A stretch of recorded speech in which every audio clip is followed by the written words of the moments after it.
Thank you, Mr. Speaker. Just a few months ago, America enjoyed the most promising economic expansion in our lifetimes, lifting millions of Americans out of poverty, boosting wages for American workers, and producing the lowest unemployment rates in 50 years. Today, the American economy lies in rubble, with tens of millions of Americans thrown into unemployment, poverty, and despair. Now, that damage was not done by a virus. It was done by ordering entire populations into indefinite home detention, shuttering countless businesses, and desecrating the most fundamental human rights that our Constitution commands our government to protect. Now, we're told to follow the science and data. That would be nice for a change. So what does the science tell us about the severity of COVID-19? Well, we know that about 80% of those who get it either have no symptoms at all or experience it as a mild respiratory infection. In New York, 74% of those who died were over age 65, and just 0.06% were under the age of 18. Three-quarters of those who died had underlying medical conditions. So how does it follow the science to close the schools where it poses the least danger while packing infected patients into nursing homes where it poses the greatest danger? Once epidemiologists began surveying general populations, they discovered the disease isn't nearly as severe as the claims that set off the global panic.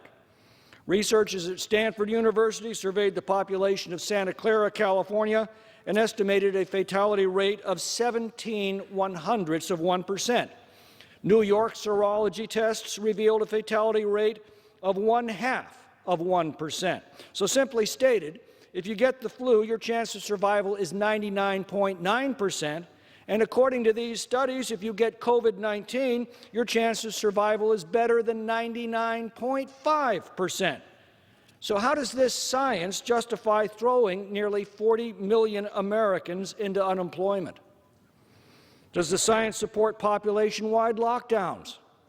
Well, in 2006, based upon an Albuquerque teenager's science paper, the Bush administration proposed mass lockdowns in the event of a severe flu pandemic.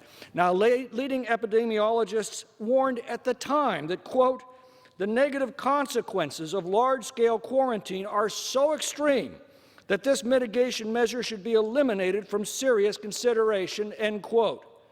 Well, it wasn't. Now, New York Governor Andrew Cuomo has now admitted that 84% of COVID-19 hospitalizations in New York are people who are either already quarantined at home or are at nursing homes.